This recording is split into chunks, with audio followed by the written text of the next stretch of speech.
An orphaned millionaire bought an elderly woman with Down syndrome who was being sold by her children. But when he saw the necklace around her neck, the millionaire fell to his knees and began to cry. The house was wrapped in a heavy silence that autumn afternoon, with its peeling walls and old furniture that seemed to carry the weight of decades of abandonment. Elizabeth moved slowly through the narrow kitchen, her dragging steps echoing on the worn floorboards as she tried to reach the pot on the stove. Her hands trembled while holding the wooden spoon, and her round face marked by time showed an expression of deep concentration. She was an elderly woman, completely white hair tied in a loose bun, and her small almond-shaped eyes revealed the Down syndrome that had accompanied her since birth. The simple necklace she wore, a worn pendant with almost erased initials, swayed slightly with each movement she made. "I need to finish lunch," she muttered to herself, her voice hoarse and tired. But something was wrong. Elizabeth felt a sudden pressure in her chest, as if someone was squeezing her heart with brutal force. Her legs weakened and the spoon slipped from her hands, falling to the floor with a dry noise that seemed to echo throughout the house. She tried to support herself on the stove, but her strength failed, and she fell to the floor, unable to breathe properly. The pain gave way to a weakness that prevented her from moving. "Help!" she tried to scream, but the sound that came out was only a weak, muffled moan. John was in the next room, lying on the torn sofa, watching television with the volume too loud. He was a man in his 40s, thin with a prominent belly that spilled over his worn shorts. His face was marked by deep wrinkles of someone who smoked too much and slept too little, and his small, sunken eyes had a perpetually irritated expression. When he heard the sound of the spoon falling to the floor, he didn't even move, just turned his head slightly toward the kitchen. But when the second noise came, the sound of Elizabeth's body hitting the cabinet, something inside him awakened. He got up from the sofa with an irritated sigh, scratching his belly while walking with dragging feet toward the kitchen. "Mum, what's all this noise?" he complained, his voice harsh and impatient. But when John reached the kitchen door and saw his mother lying on the floor, his face changed instantly. Irritation gave way to pure panic. Elizabeth was lying on her side, her body curled in a fetal position, her lips purplish and her eyes half closed. Her breathing was shallow and rapid, and a thin thread of saliva ran from the corner of her mouth. John was paralyzed for a second, his brain refusing to process what he was seeing. Then, as if someone had turned on a switch inside him, he screamed with all the strength he had. "Emilia! Emilia, come here now!"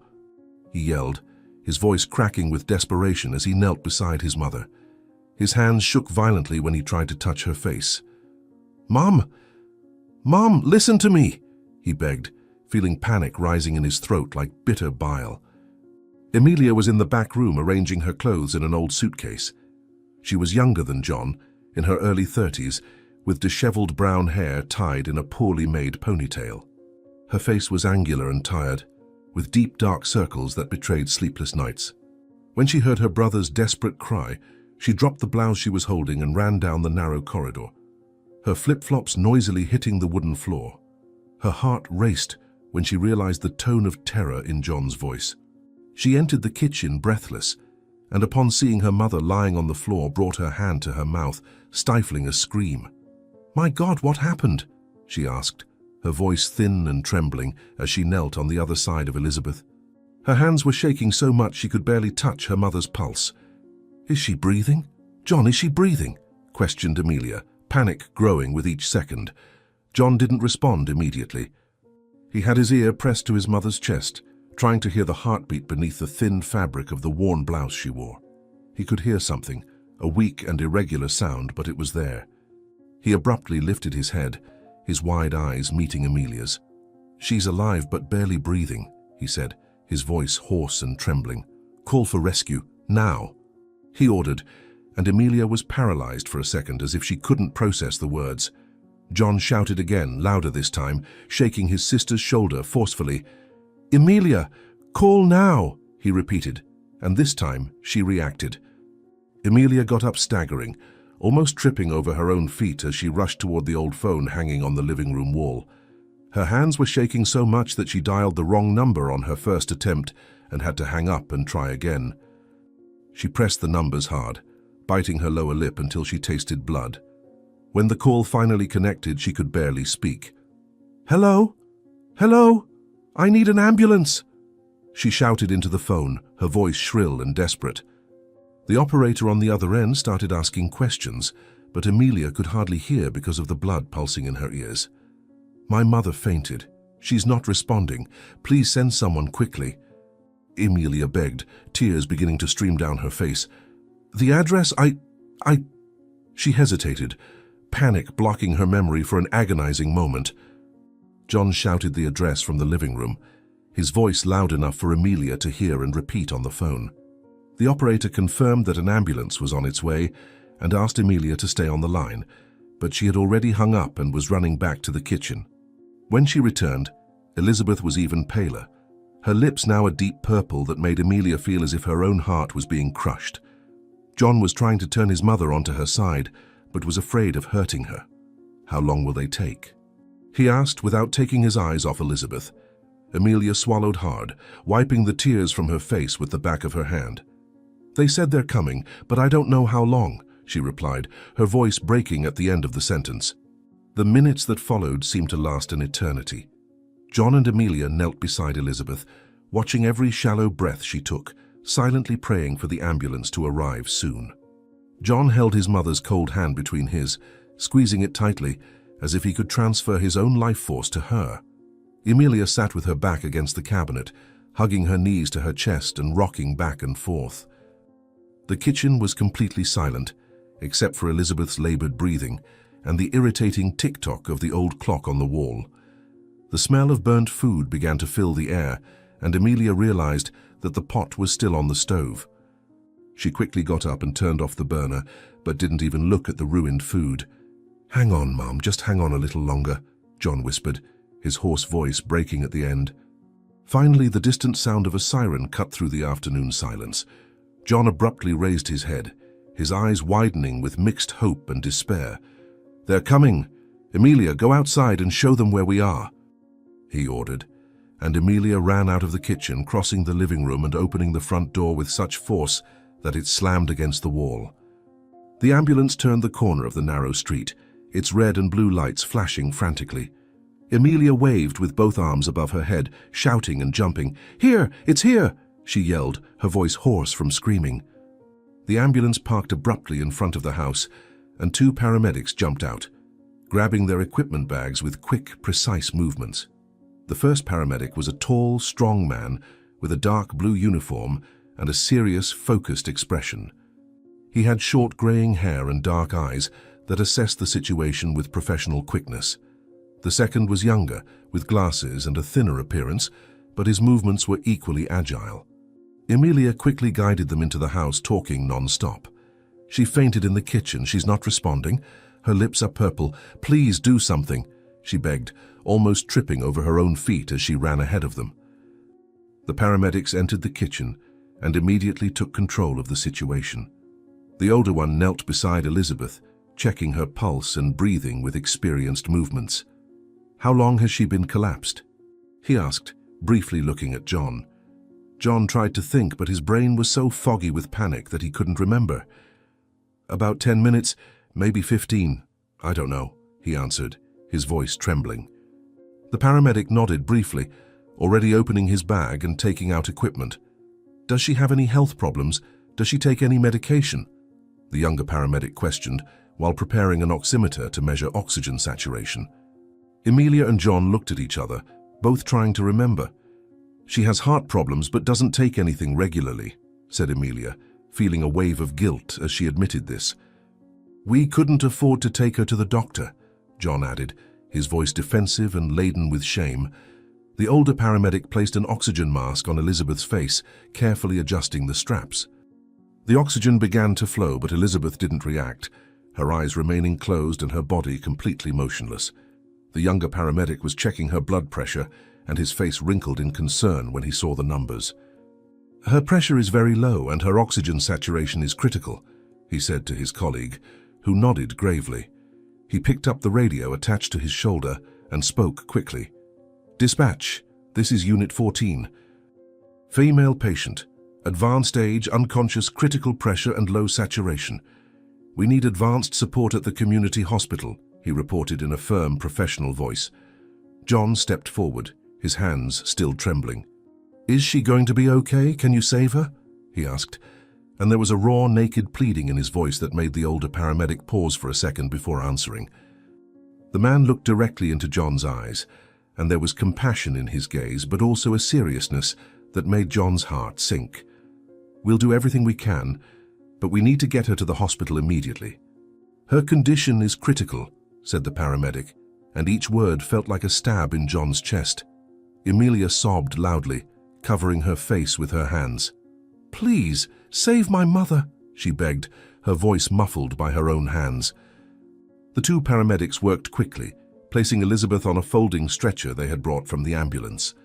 They moved her with care, but also with urgency, their movements synchronized from years of practice. John and Emilia followed them closely, stumbling into each other as they tried not to get in the way. When the paramedics lifted the stretcher, John saw how fragile his mother looked, her small body shrunken beneath the thin blanket the paramedics had placed over her. The simple necklace she always wore was visible above the blanket, and John felt a lump in his throat at the sight of that worn piece of metal she never took off. "Mum, I'm here." "We're going to take care of you," he said, but Elizabeth showed no sign of having heard. The stretcher was quickly carried through the narrow house, bumping slightly against the walls as the paramedics made the tight turns.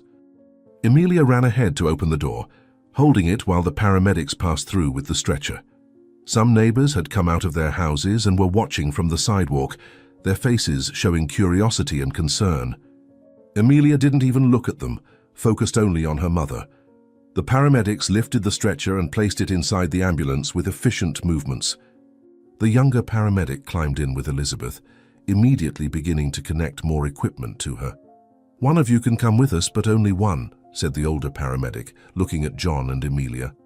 John and Emilia looked at each other for a second, and then John climbed into the ambulance without saying anything. Emilia stood on the sidewalk feeling lost and useless. "I'll follow in my car. Which hospital?" she shouted, and the paramedic answered quickly before closing the door. "Community hospital on Main Street, come quickly," he said, and then the door closed with a loud slam. Emilia stood there for a second, watching the ambulance leave with its sirens on, the lights flashing in the afternoon light. She felt her legs weaken and had to hold onto the gate to keep from falling. "She can't die." "Not now," Emilia whispered to herself, tears flowing freely down her face. Inside the ambulance, John sat on a small bench beside the stretcher, holding his mother's hand while watching the paramedics work. The interior of the ambulance was cramped and full of equipment that blinked and beeped. The paramedic was constantly checking Elizabeth's vital signs, adjusting the oxygen flow, and preparing a syringe with some medication. John could barely breathe. His throat was so tight, and each jolt of the ambulance made him squeeze Elizabeth's hand harder. "She's always been strong, you know.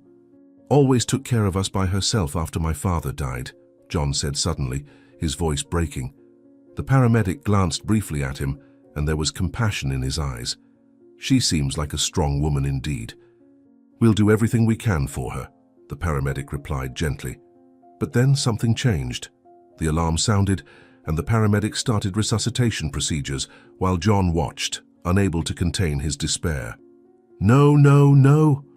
John shouted, his voice hysterical. Mom, don't leave me, please," he begged. But the paramedic completely ignored him, focused only on trying to bring Elizabeth back. The monitor alarm kept ringing, that sharp and terrible sound that seemed to pierce John's ears. The paramedic continued the compressions, counting aloud to himself. 28, 29, 30, and then he paused briefly to check the monitor again. There was no change. The line on the monitor remained almost flat, only wavering slightly. The paramedic picked up the radio again. "Dispatch, patient in cardiac arrest. I'm performing CPR. How long until we reach the hospital?" he asked, his voice tense but controlled. The answer came quickly, full of static. 3 minutes. Hang in there, said the voice on the radio. John was pressed against the ambulance wall, his hands gripping the seat so tightly that his fingers were white. He couldn't process what was happening, his brain refusing to accept that his mother could be dying right in front of him. Tears streamed down his face without him noticing, and his breathing came in irregular sobs. She can't die like this. She can't, he repeated to himself over and over, like a mantra. The paramedic continued the compressions, his face bathed in sweat from the effort, but his determination never wavered. "Come on, Mom. Come back to us. Come back," he muttered between compressions. The ambulance made a sharp turn, and John was thrown to the side, hitting his shoulder against a metal cabinet. He barely felt the pain, completely focused on his mother. The necklace she wore had slipped to the side during the compressions, and John could see the worn initials engraved on the old metal. He always knew that necklace was important to her, but never asked why. Now seeing it swing with each chest compression, he regretted never having asked. "Mom, I'm sorry. I'm sorry for everything," whispered John, his voice so low that not even the paramedic could hear him over the sound of the siren and the monitor alarm. Finally, the ambulance slowed down and stopped abruptly. The rear doors were suddenly opened, and John saw a complete medical team waiting outside. The paramedic shouted information as the stretcher was pulled out of the ambulance. "Elderly woman, Down syndrome, cardiac arrest for approximately 5 minutes. I've done continuous CPR, but no response," he reported quickly. The medical team immediately took over, a nurse continuing the compressions as they rushed the stretcher toward the hospital. John stumbled out of the ambulance, his legs barely holding him up. He tried to follow the stretcher, but a gentle yet firm security guard held him back. "Sir, you need to wait here. Let the team work," the security guard said in a calm voice. John stood there in the middle of the emergency entrance ramp, watching his mother being taken inside. The last thing he saw before the automatic doors closed was the nurse still doing compressions, Elizabeth's body jerking with each press. And then she disappeared from view. John felt his legs give way and he fell to his knees right there on the rough concrete, covering his face with his hands. Violent sobs shook his body, and he didn't care about the people passing by and looking at him. None of that mattered. The only thing that mattered was that his mother was in there, fighting for her life. "Please, God. Please don't take her from me," prayed John, his voice muffled by his own hands. A few minutes later, Amelia came running, having parked the car haphazardly on the street. She saw John kneeling on the ground and ran to him, kneeling beside him and hugging him tightly. "Where is she? What happened?" Amelia asked desperately, shaking John's shoulder. He raised his face, and Amelia felt her heart sink when she saw the devastated expression on his face. "She had a cardiac arrest in the ambulance. They're trying to revive her, but—" His voice failed, and he couldn't finish the sentence. Amelia covered her mouth with her hands, a groan of pain escaping her lips. "No, no, this can't be happening," she said, shaking her head violently from side to side.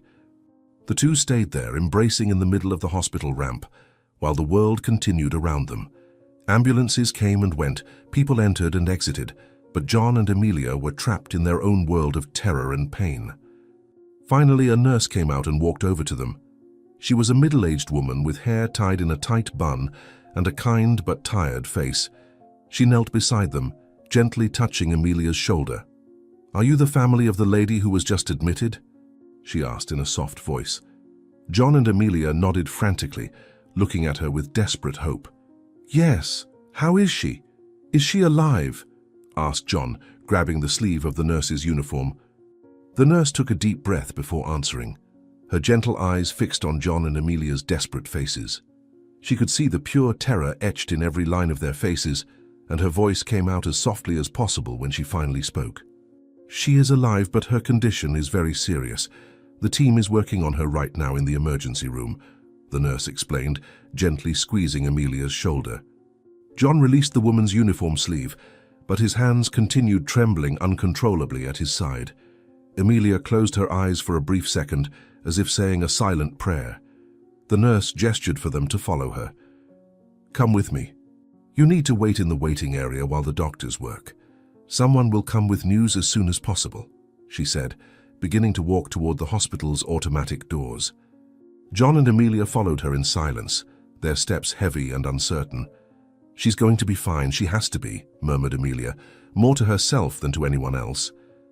The automatic doors opened with a pneumatic sound, and they entered the emergency room proper. The environment was completely different from the external ramp where they had been moments before.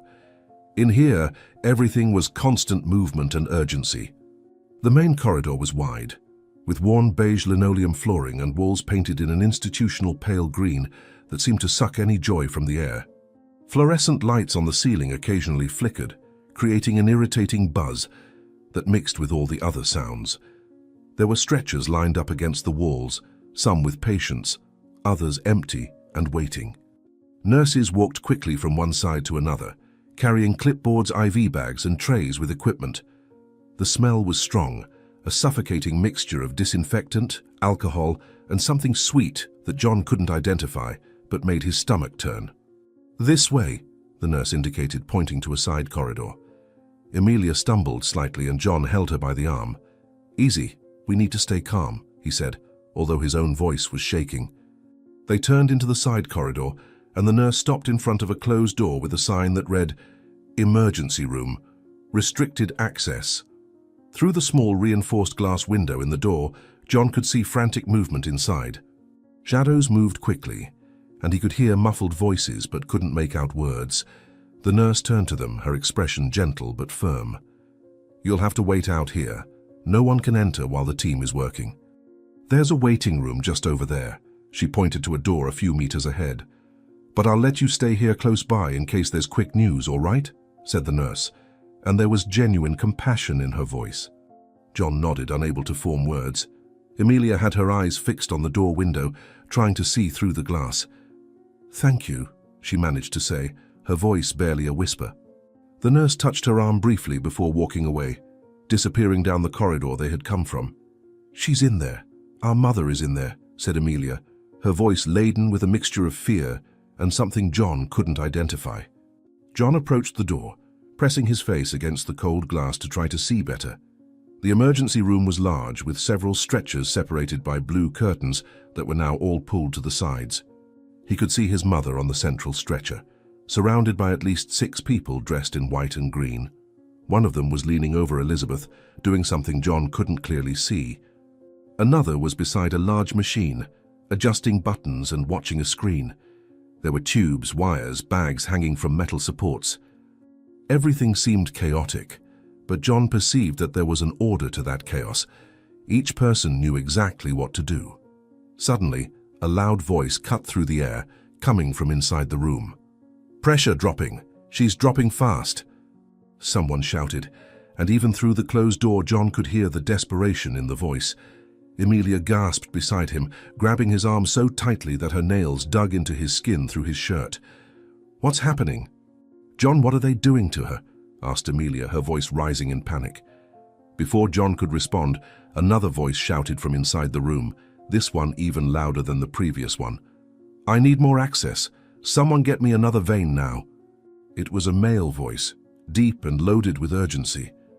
John saw a nurse move quickly, grabbing something from a tray and approaching the stretcher.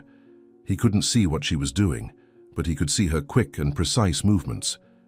A man in a white coat, probably the doctor, was leaning over Elizabeth, his hands moving at a rhythm John couldn't follow. "She's not responding," shouted a female voice, high-pitched and tense. John felt his heart race even faster. Emilia began to bang on the door with the palm of her hand. "Let me in! I need to see my mother!" she shouted, punching the glass door. John pulled her back, holding her by the shoulders. "They won't let us in." "We'll only get in the way," he said, although every fiber of his being wanted to do exactly what Emilia was doing. "But she's dying. You heard what they said," Emilia shouted, tears streaming down her face. An alarm began to ring inside the room, a sharp and penetrating sound that made John's heart jump. He pressed his face against the glass again, desperately trying to see what was happening. The people around the stretcher had moved, and now he had a clearer view of his mother. Elizabeth was completely motionless, her small body looking even smaller on that enormous stretcher. There was a tube coming out of her mouth, connected to a machine that made a rhythmic breathing sound. Her arms were extended beside her body, with needles and tubes connected at various points. Her skin was so pale that it seemed translucent under the bright lights of the room. The doctor in a white coat shouted something that John couldn't completely understand, but he caught isolated words. "Can't stop. Continue. Faster." A nurse responded something, her voice muffled by the door. John could see the panic in the movements of everyone in there, the way they moved increasingly faster, more desperate. "Mom, hang in there." "Please hang in there," whispered John against the glass, his breath fogging the cold surface. Inside the room, the doctor stepped away for a second, running his hand across his face in a gesture of frustration and fatigue. John could see his face for the first time, a middle-aged man with dark, sweaty hair stuck to his forehead and eyes sunken from exhaustion. He looked at the monitor beside the stretcher and then shouted something to the team. "She's crashing. Prepare adrenaline now." His voice came through the door with crystal clarity this time. A nurse moved quickly, taking a syringe from a tray and handing it to the doctor. John saw the man quickly check the syringe before leaning over Elizabeth again. His lips were moving, probably explaining something to the team, but John couldn't hear. Emilia was beside him now, her face also pressed against the glass, her eyes wide with terror. "They're trying to save her. They'll succeed, won't they?" she asked, but her voice had no conviction. John didn't answer because he didn't know what to say. "They have to succeed," he finally muttered, feeling a painful tightness in his chest. The doctor applied something to Elizabeth's arm through one of the tubes already inserted there. John saw the liquid being pushed quickly through the syringe. For a moment, everything inside the room seemed to stop, all eyes fixed on the monitor. John followed their gazes and saw a screen with lines that rose and fell in an irregular pattern. He didn't understand what those lines meant, but by the way everyone was looking at them, he knew they were important. The silence inside the room was heavy, tense, broken only by the constant sound of the alarm and machines. Then one of the nurses shook her head. "No change. Pressure's still dropping," she shouted, and there was fear in her voice now. The doctor clenched his fists, his jaws tight. "Again, prepare another dose," he ordered, and John could hear the growing tension in his voice. The nurse prepared another syringe with hands that trembled slightly. "Quick, we don't have time," the doctor pressed, and those words made John's stomach turn. Emilia suddenly moved away from the door, covering her mouth with her hands as if she was going to vomit. She walked a few steps and then leaned against the wall, sliding down until she was sitting on the cold floor of the corridor. Her shoulders were shaking with silent sobs. John wanted to go to her, comfort her, but he couldn't move away from the door. He was stuck there, eyes fixed on the scene unfolding on the other side of the glass. The doctor administered the second dose, his movements more abrupt this time, laden with desperate urgency. John saw his mother shudder slightly on the stretcher, her body reacting to the medication. Come on," muttered the doctor. And even though he couldn't hear clearly, John could read the man's lips. Everyone in the room was tense, leaning forward, waiting. The monitor continued showing those irregular lines for a few more seconds that seemed to last an eternity. Then one of the lines began to change, rising slightly. "It's rising! The pressure is rising!" shouted the same nurse as before, and this time there was hope in her voice. The doctor didn't relax, maintaining his position beside Elizabeth, eyes fixed on the monitor. "Keep monitoring. Don't let your guard down for even a second," he ordered the team. The nurses and other doctors around the stretcher nodded, adjusting equipment and checking the tubes connected to Elizabeth. The alarm was finally silenced, and the sudden relative quiet made John's ears buzz. He could hear his own breathing now, quick and shallow. Emilia had raised her head, looking at John with eyes full of tears. "What happened? Is she better?" she asked, her voice hoarse. John swallowed hard, trying to process what he had just witnessed. "I think so. They stopped screaming," he replied, but there was uncertainty in his voice. Emilia stood up with difficulty, using the wall as support, and moved back near the door. Thank God, she repeated like a mantra. But the calm didn't last long. Inside the room, one of the nurses who was checking something on Elizabeth suddenly straightened abruptly. "Doctor, her heart is beating too fast. Look at the monitor," she shouted, pointing at the screen. The doctor turned quickly, his eyes widening as he saw the numbers. No, this can't be happening," he exclaimed, moving rapidly back to Elizabeth's side. John felt his blood freeze. What was happening now? Hadn't they just stabilized her? Another nurse grabbed something from a drawer, her hands moving so fast they were almost a blur. The doctor was leaning over Elizabeth again, one hand on her pulse, the other adjusting something on one of the machines. "Her heart can't handle this rhythm. She's going into failure, he yelled to the team. That word failure echoed in John's mind like a funeral bell. Amelia grabbed his arm, her nails digging into his skin. John, is she going to die? Is our mother going to die? She asked, hysterical. The scene inside the room became even more frantic. More people had entered. John counted at least 9 people now, all moving around Elizabeth's stretcher. Someone brought a cart with more equipment, pushing it quickly to the side of the stretcher. The doctor took something from the cart, 2 objects that looked like plates connected to wires. John had seen those in movies and TV shows, and his heart sank as he recognized them. Everyone step back now, shouted the doctor, and everyone around the stretcher took a step back, raising their hands. The doctor applied the emergency procedure, and everyone waited in tension for the result.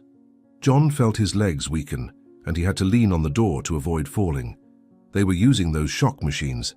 Did that mean her heart had stopped again? My God, Amelia cried beside him, her words coming out in broken sobs. The doctor looked at the monitor, waiting, and John could see the tension in every line of his body. Seconds passed. Nothing changed on the monitor. The lines remained erratic, irregular.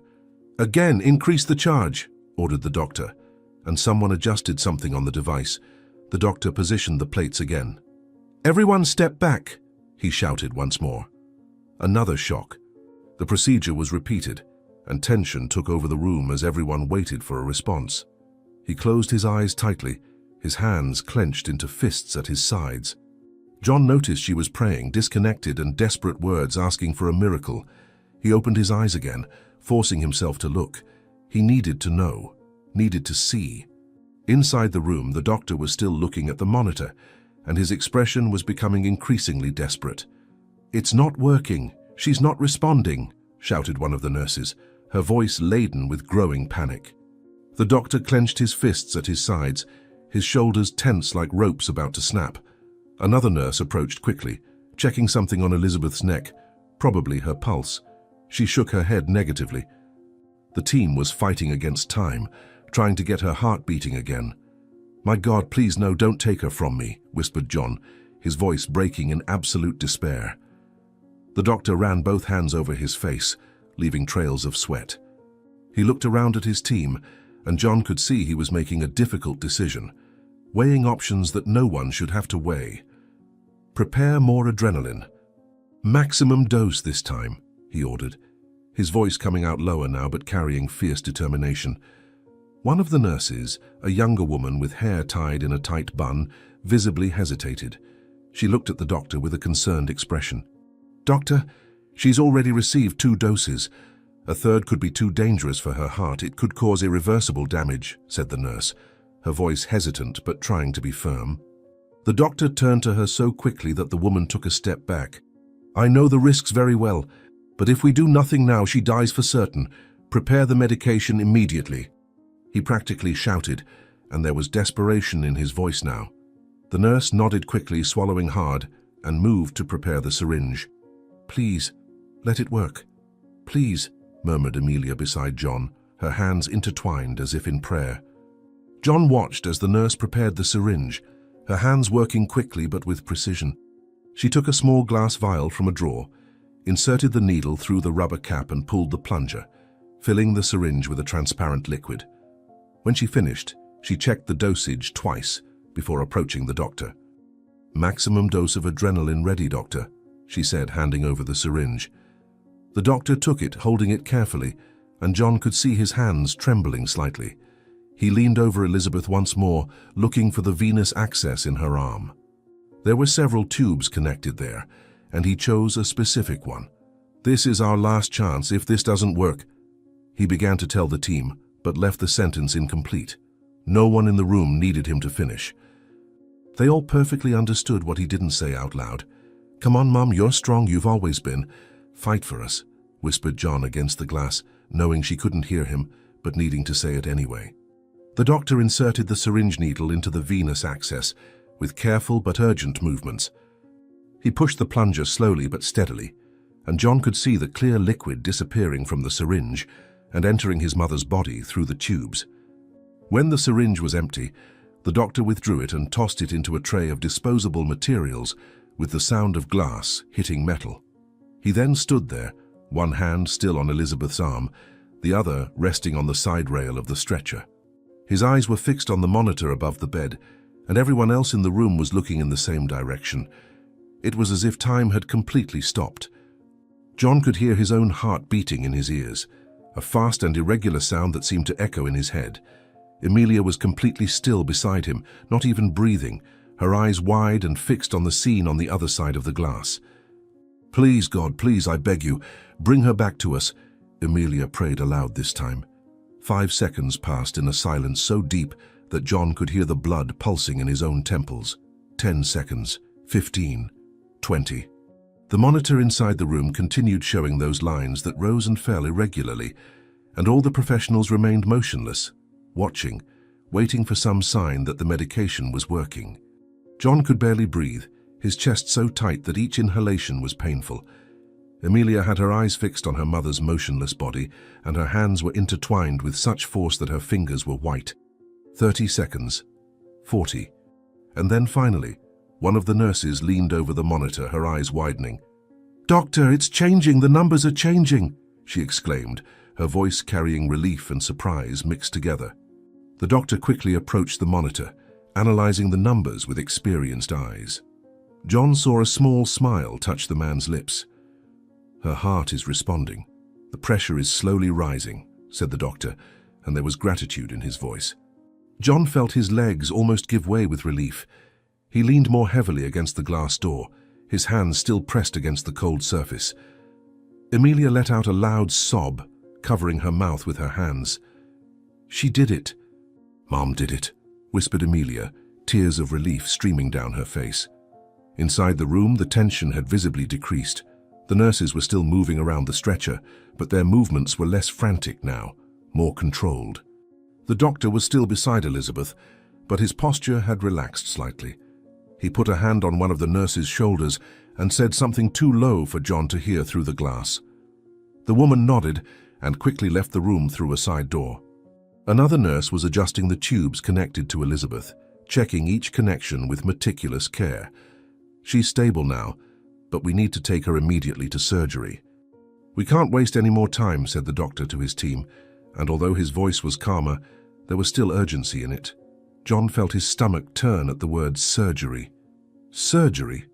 What surgery?" he muttered to Emilia. Before Emilia could answer, the emergency room door opened and the doctor came out, closing it carefully behind him. He turned to John and Emilia, and for the first time, they could see his face completely without the rush in the background. He was a man in his 50s, with deep wrinkles around his eyes and mouth that spoke of years of stress and difficult decisions. His dark brown eyes were tired but kind, and there were sweat stains on his white coat. He quickly removed his glasses, cleaning them with the hem of his coat before putting them back on. "Your mother is stable at the moment, but her condition remains very serious. We were able to bring her back, but now we need to act quickly," said the doctor, his voice professional but not devoid of compassion. John stepped forward, his hands still trembling. "You mentioned surgery. What kind of surgery?" "What happened to her?" he asked, needing to understand what was going on.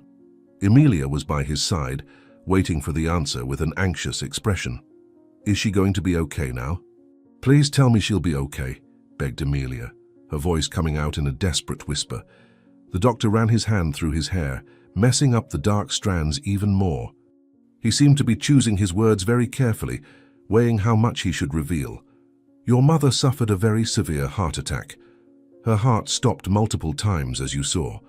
We managed to revive her, but there's damage. We need to perform emergency surgery to try to repair what we can and completely stabilize her," explained the doctor, maintaining direct eye contact with John. John felt as if the floor was disappearing beneath his feet again. He had thought that the worst was over, that his mother was saved, but now he realized that the fight was just beginning. "And if you don't do the surgery, what happens?" asked John, although he already knew the answer. The doctor didn't look away. "If we don't operate, she won't survive more than a few hours.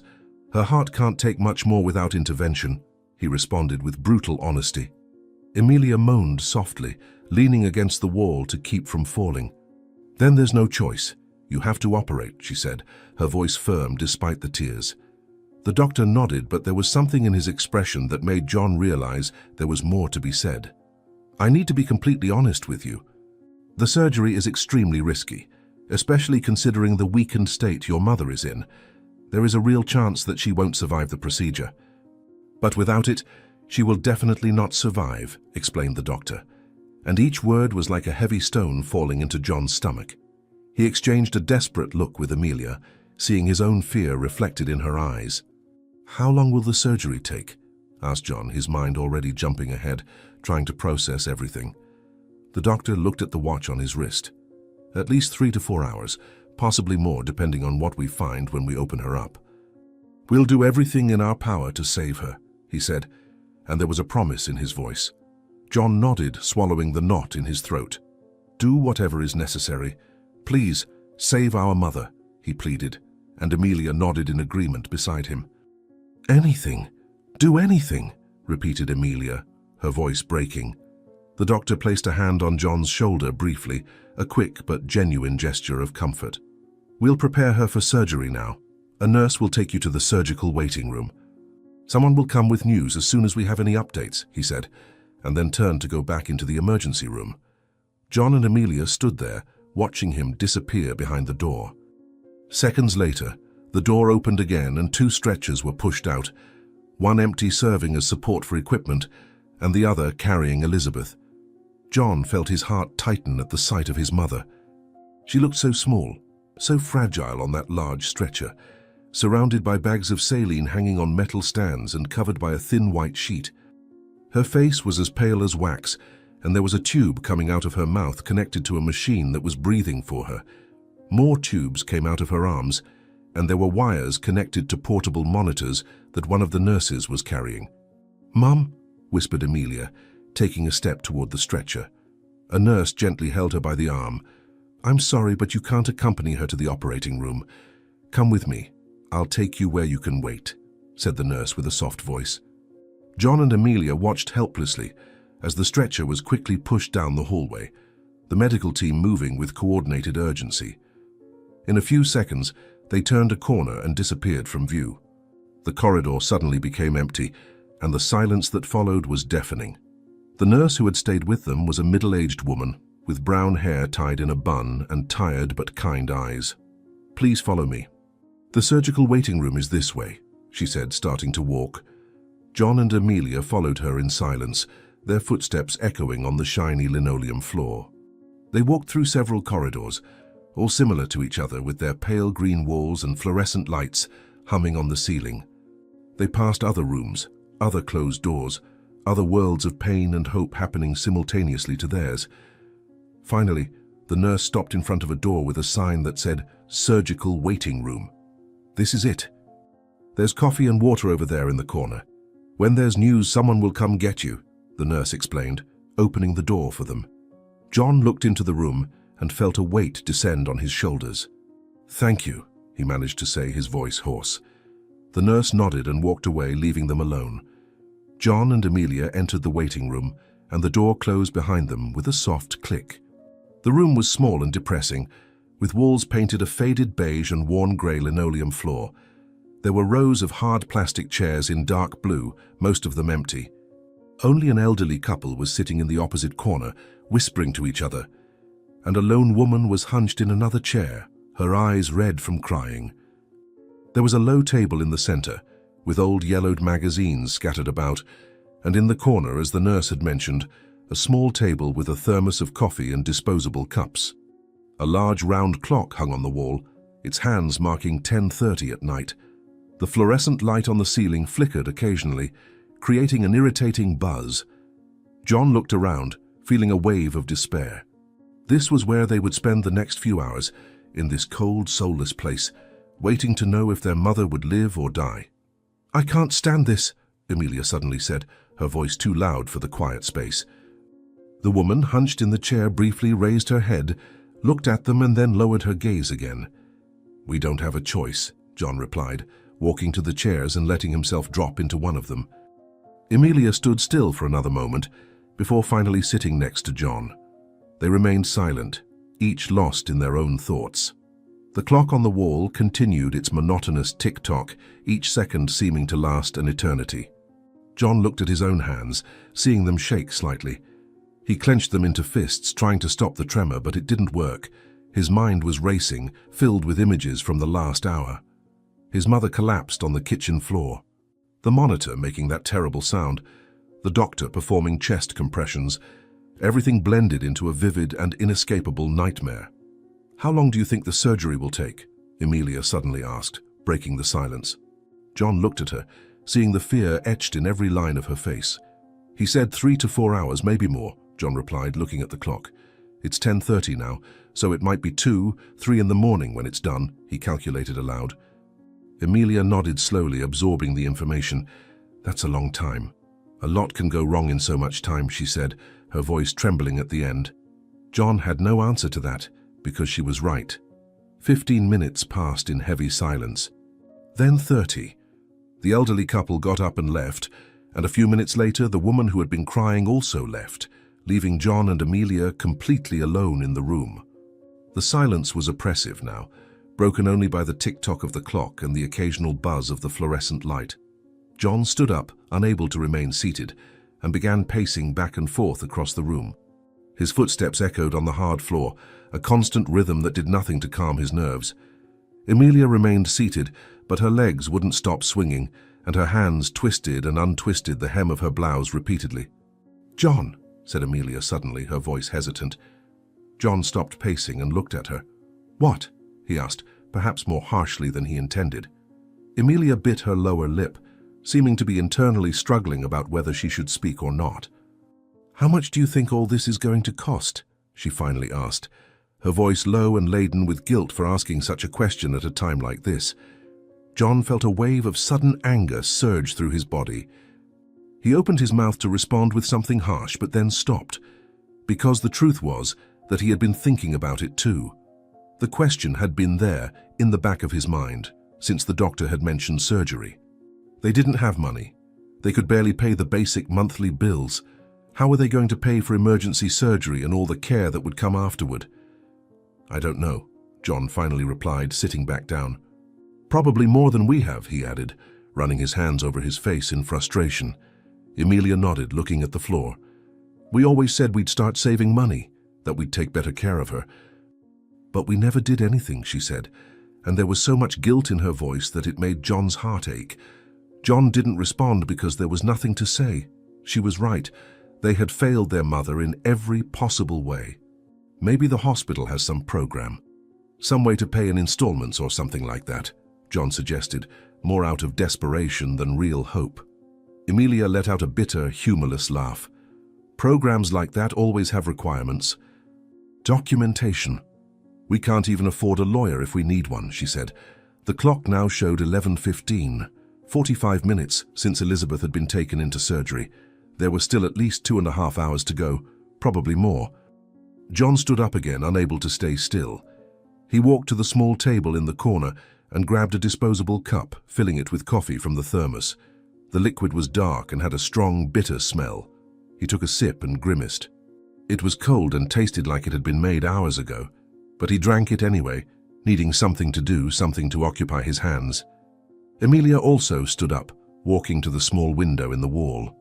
It was a high window, and she had to stand on her tiptoes to see through it. Outside, the night was dark and silent. A few streetlights illuminated the empty hospital parking lot. "Should have done things differently," Emilia said suddenly, still looking through the window. "Should have taken better care of her. Taken her to the doctor when she complained about those chest pains last month." Her voice was heavy with regret. John lowered his coffee cup, looking at his sister's back. "She complained about chest pains too?" he asked, surprised. Emilia turned around, wiping away a tear that had escaped. "About 3 weeks ago. She said she felt a strong pressure, like someone was sitting on her chest. I told her it was just fatigue, that she needed to rest more," Emilia explained, and new tears began to fall. "I knew I should have taken her to the doctor. But I was so afraid of the bill that would come, so afraid of not being able to pay, and now look where we are," she broke down in sobs. John crossed the room and pulled his sister into a hug. He wanted to say it wasn't her fault, that she couldn't have known, But the words wouldn't come because he felt guilty too.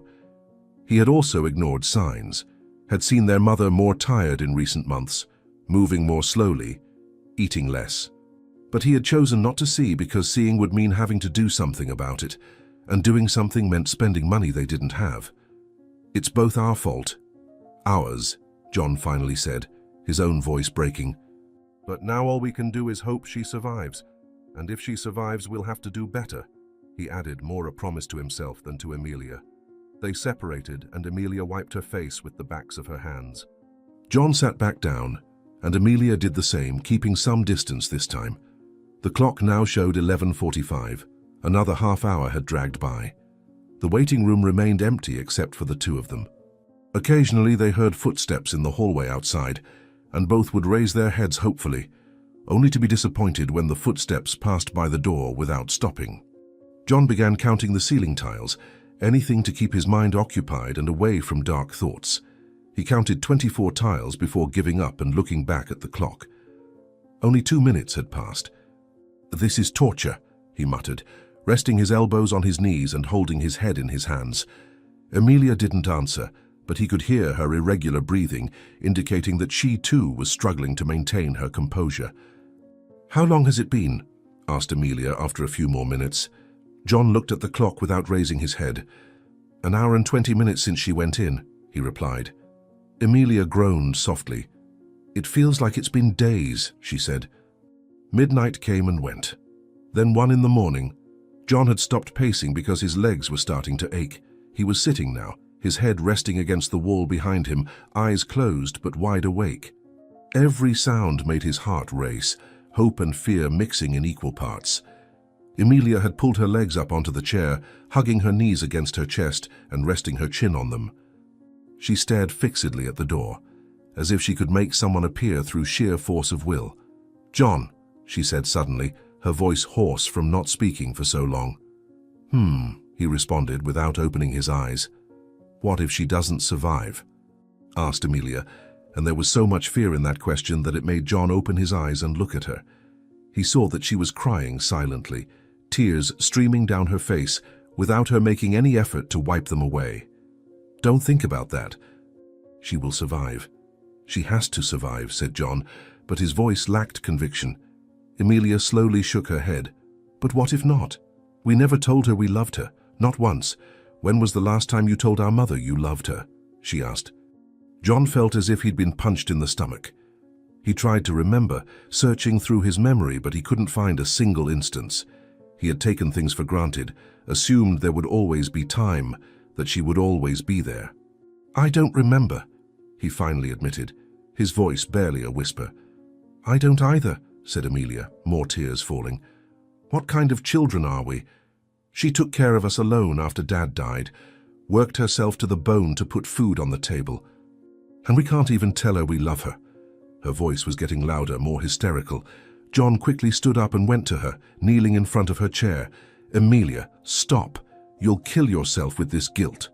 When she comes out of that surgery, we'll tell her. We'll tell her every day, but she needs to survive first," he said, holding her shoulders. Amelia looked at him, and there was so much desperation in her eyes that John had to look away. "Promise? Promise that if she survives, we'll do better?" she asked, clutching his hands. John nodded, squeezing her hands back. "I promise. We'll do much better," he said. 2 in the morning, then 2:30. 3 hours since Elizabeth had gone into surgery. The doctor had said 3 to 4 hours, so technically it was still within the expected time, but each extra minute made John's stomach turn. What if something had gone wrong? What if the surgery was more complicated than they thought? What if at this very moment she was? He forced the thought away, refusing to complete it.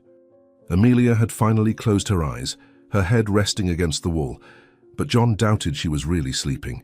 Her eyes kept moving rapidly under her closed lids, and occasionally she would shudder. The clock kept its relentless ticking, marking each second of agony. John looked at the device, intensely hating it in that moment.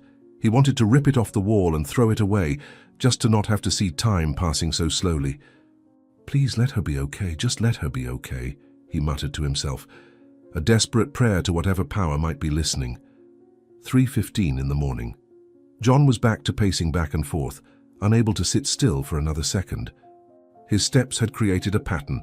10 steps in one direction, turn 10 steps back, repeat, repeat, repeat. Emilia watched him, but didn't say anything. She understood his need to move, to do something.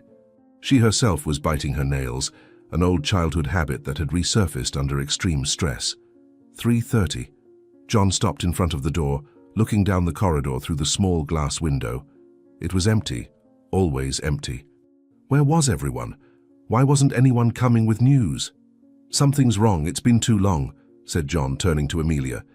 She opened her eyes, looking at the clock. "It's been 3.5 hours. The doctor said 3 to 4 hours. It's still within what he said." She tried to be rational, but her own voice was trembling with worry. John ran his hands through his hair, pulling at the strands in frustration. But what if it isn't? What if they've lost her and no one wants to tell us? He was starting to panic, his breathing becoming faster and more shallow. Emilia stood up, walking over to him. "Breathe. You need to breathe." "If something had happened, they would have told us," she said, placing her hands on his shoulders and forcing him to look at her. "You don't know that." "You don't know," John practically shouted, and then covered his mouth with his hand, realizing how loud he had been. He didn't want to lose control, but he was feeling increasingly close to the edge. Emilia pulled him to sit down, and they sat side by side, waiting. Each second was agony. John looked at the door, then at the clock, then back to the door. An endless cycle of anticipation and disappointment. 3:45, 4 in the morning. The clock marked the hour with a soft electronic sound, and John flinched. 4 hours. The minimum time the doctor had mentioned had now passed. He looked at the door once more, and this time he saw something. Movement in the corridor. Someone was approaching. "Emilia," he urgently whispered, nudging his sister. She lifted her head, following his gaze. "Someone's coming," she said, her voice rising in hope and fear. The door opened slowly, and a figure entered. It was a man wearing green surgical scrubs and a cap of the same color covering his hair. He had a mask hanging around his neck and a face that John didn't immediately recognize. It wasn't the doctor who had spoken to them before. It was someone different, older, with gray hair at the temples and deep wrinkles around the eyes. He had a serious expression, almost solemn, and John felt his heart sink. The man looked around the empty room, and then his eyes settled on John and Emilia. "Family of Elizabeth Maria Young?" he asked, his voice deep and tired. John and Emilia stood up so quickly they almost fell. Yes, that's us." "We're her children," John said, the words coming out in a desperate rush. "How is she? Is the surgery over? Is she okay?" Emilia bombarded the man with questions, her hands gripping John's arm with painful force.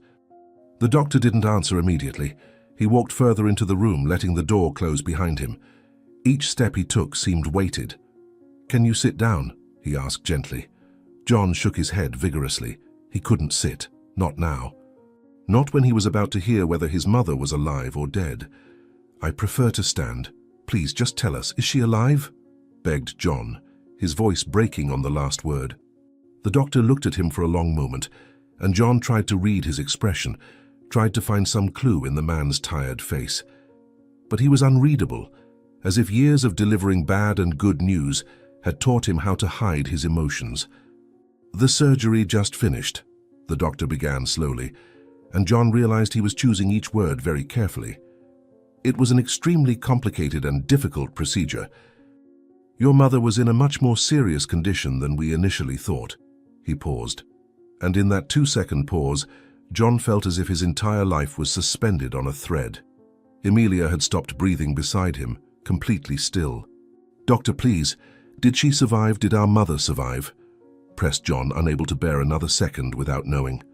The doctor removed the cap from his head, revealing completely gray hair underneath. He held the cap between his hands, nervously crumpling it. His eyes moved from John to Emilia and back, and there was something in his gaze that John couldn't decipher. Compassion? Pity? Sadness? He didn't know, and it was killing him. The doctor opened his mouth, closed it again, took a deep breath. John could see his chest rise and fall beneath the green scrubs. The silence in the room was so deep that John could hear the hum of the fluorescent light on the ceiling, could hear the tick-tock of the clock marking each torturous second. 4:02 in the morning. The doctor finally found the words he was looking for, or perhaps he simply decided there was no more delaying. He looked directly into John's eyes, and John saw so much in that look that his heart almost stopped. "Your mother," the doctor began, his voice deep and laden with emotion that he was clearly trying to control. John leaned forward, his entire body tense, waiting. Emilia grabbed his hand, her nails digging into his skin. The doctor took another deep breath, and John thought he would scream if he didn't finish that sentence soon. The silence weighed over them like a tombstone. The doctor let the silence stretch for another unbearable second before finally completing his sentence. "Your mother survived the surgery," he said, and those 4 words were like oxygen being pumped back into John's lungs. He felt his legs almost give out with relief and had to hold on to Emilia to keep from falling. Emilia let out a muffled cry, covering her mouth with her hands as tears began to flow freely down her face. John closed his eyes for a brief moment, allowing himself to feel that wave of pure relief that coursed through him like an electric current. But when he opened his eyes again, he saw that the doctor hadn't finished speaking and his expression was still grave. "Thank God. Thank God she's alive," said Emilia, her voice coming out in broken sobs. John nodded, unable to speak, his heart still beating so fast that he could feel it in his throat. "Can we see her? Can we see our mother now?" asked John as soon as he could find his voice again. The doctor raised a hand in a gesture that asked for patience. There was more to be said, and from the expression on his face, John realized they weren't just good news. "You will be able to see her soon, yes. But before that, I need to explain the complete situation to you. Please sit down," the doctor asked again, this time more firmly. John and Emilia exchanged a quick glance before finally sitting down in the hard plastic chairs. The doctor pulled a chair to face them, sitting with a tired sigh that spoke of hours standing in the operating room. He placed the crumpled cap in his lap and joined his hands, his fingers interlaced. "The surgery was successful in the sense that we managed to stabilize her heart and repair the most severe damage. But you need to understand that your mother went through an immense physical trauma. Her heart stopped multiple times, and this caused damage that cannot be completely reversed," explained the doctor, his words carefully measured. John felt the initial relief begin to dissipate, being replaced by a growing apprehension. "But she will recover, right? She will return to normal?" asked Emilia, leaning forward in her chair. The doctor shook his head slightly, and that small negative gesture was like a stab in John's chest. "She will recover from the surgical procedure, yes, but return to normal. Not in the way you're thinking. Your mother will need permanent medical care for the rest of her life. Daily heart medication to control blood pressure, anticoagulants to prevent new episodes. She will need regular medical follow-up, constant exams, and most likely will need help with day-to-day activities," explained the doctor, and each word was like another weight being placed on John's shoulders. Emilia had gone pale, her eyes wide as she processed the information. John felt his stomach turn, not because of his mother's condition, but because of what it meant financially. "And how much will it cost? All this treatment, these medications?" asked John. And there was shame in his voice for asking this question, but he needed to know.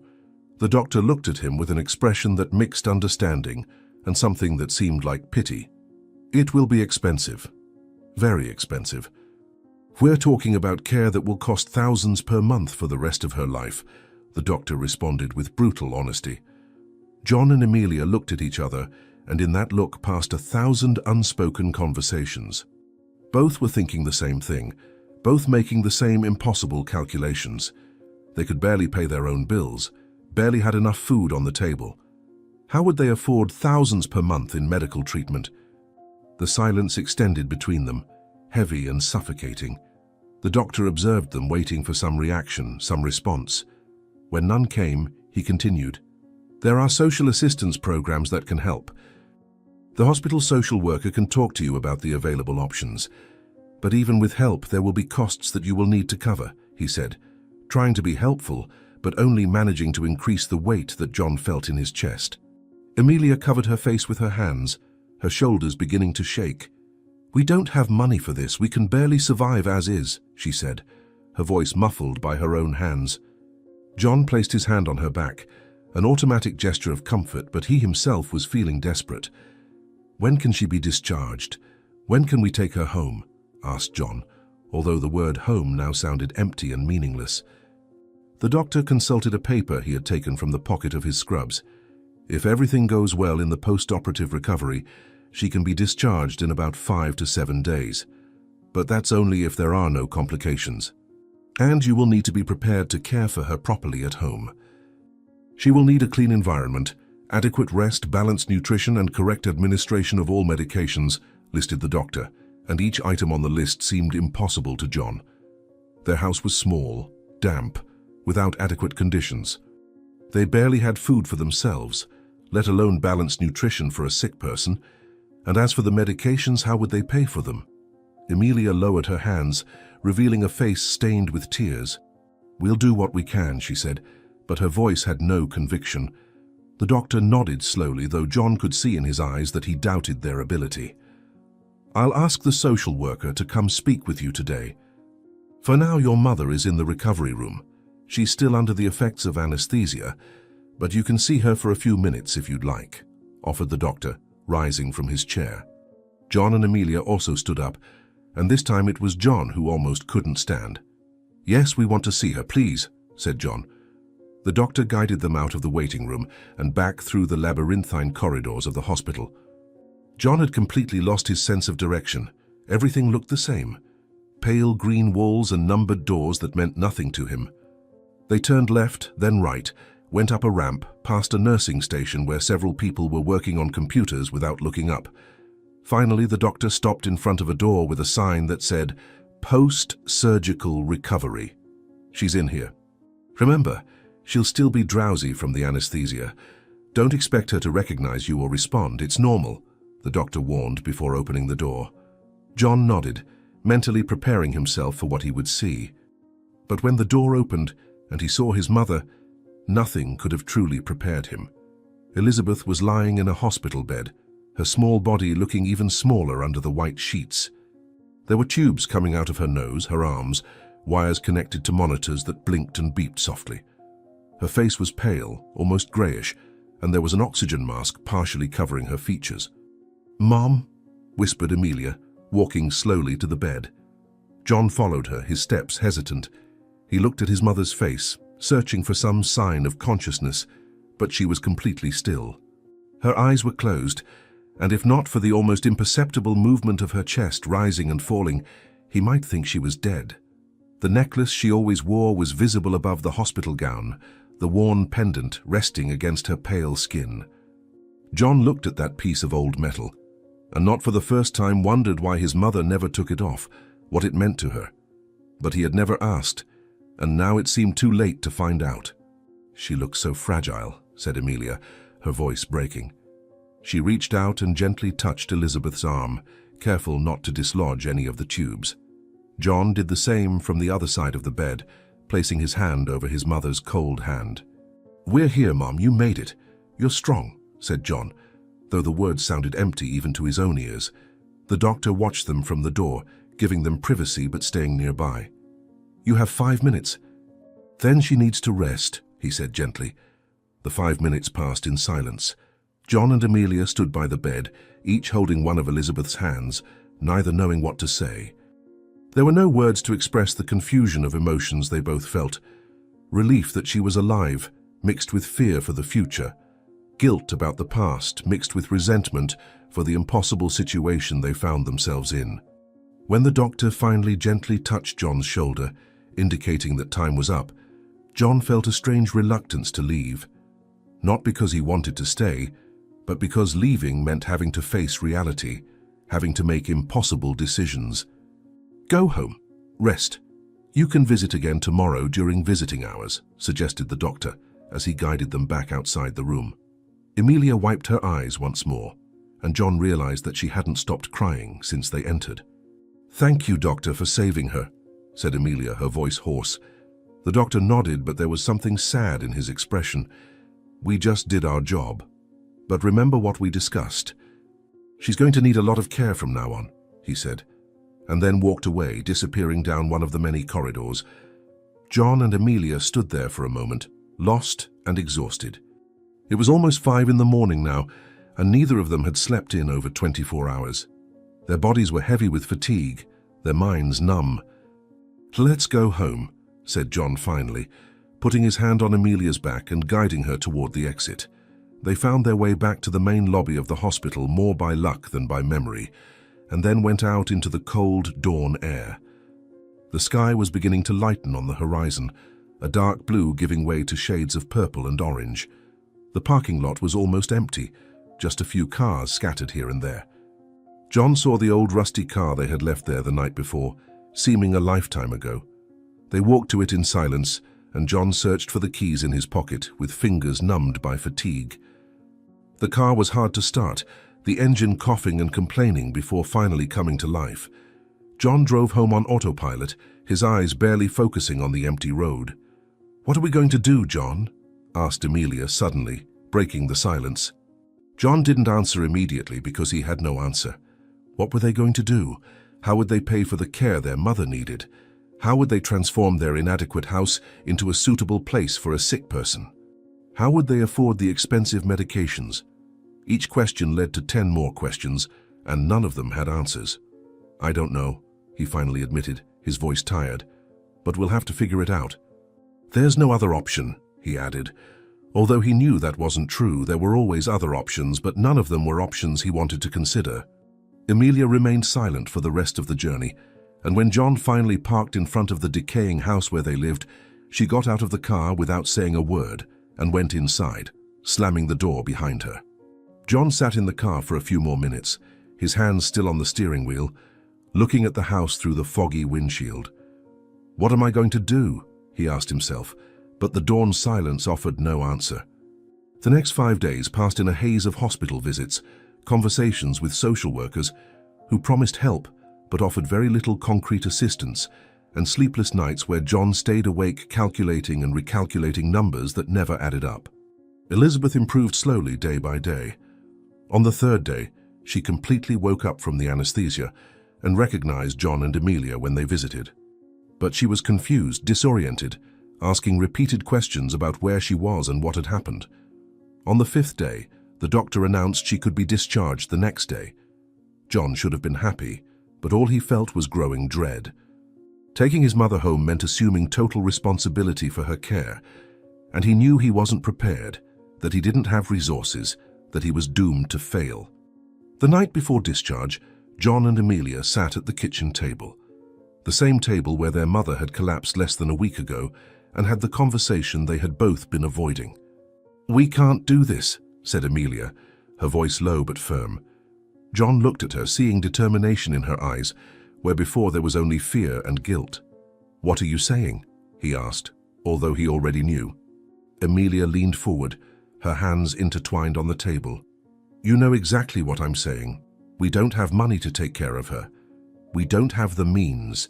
If she stays here with us, she'll die anyway, but it will be slower, more painful.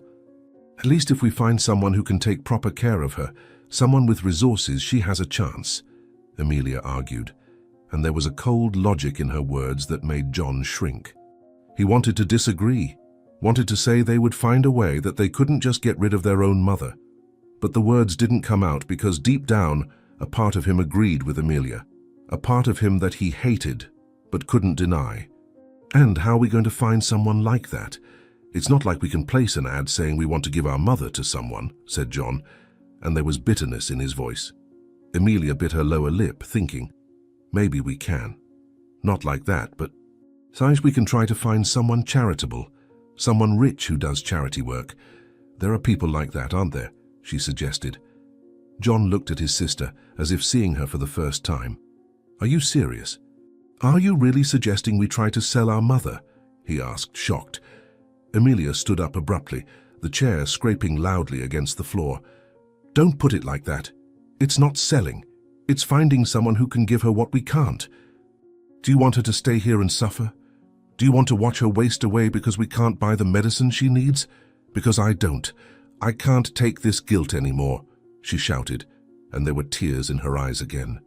John also stood up, feeling anger and frustration growing inside him. And you think I can handle it? You think I don't feel the same guilt? But that doesn't mean we can just abandon her, he retorted, his voice also rising. Emilia aggressively wiped her eyes. It's not abandonment if we make sure she'll be with someone better. It's the right thing to do. It's the only thing we can do, she insisted. John ran his hands over his face, feeling completely defeated. He knew Emilia was right, as much as he hated to admit it. They couldn't take care of their mother. Keeping her with them would be a slow death sentence. What if we don't find anyone? What if no one wants to? He asked, his voice low. Emilia sat down again, her anger dissipating as quickly as it had emerged. We'll find someone, we have to, she said, with a determination John didn't feel. The next day, they picked up Elizabeth from the hospital.